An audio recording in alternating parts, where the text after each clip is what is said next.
তো হ্যাঁ, hello guys, সবাইকে গুড আফটারনুন। তো আমি ঘুমিয়েছিলাম, ঘুম থেকে উঠে দেখি আন্টি যে কাজ করতেছে এখানে।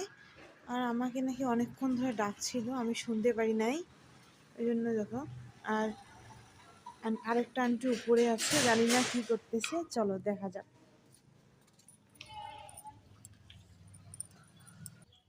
চলে আসলাম আন্টির এইখানে, চলো দেখা যাক আন্টি কি করে। आंटी एन ಮಾಡ್ತಾ ಇದ್ದ इडली इडली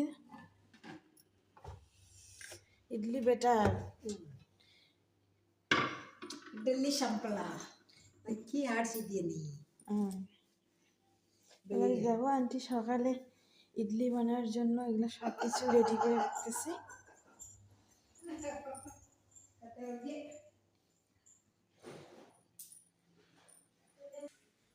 আর তোমাদের কার কার আমার এই মিনি ব্লগগুলো ভালো লাগে কমেন্ট করে বলে দিও, আর সাবস্ক্রাইব করতে কেউ ভুলো না।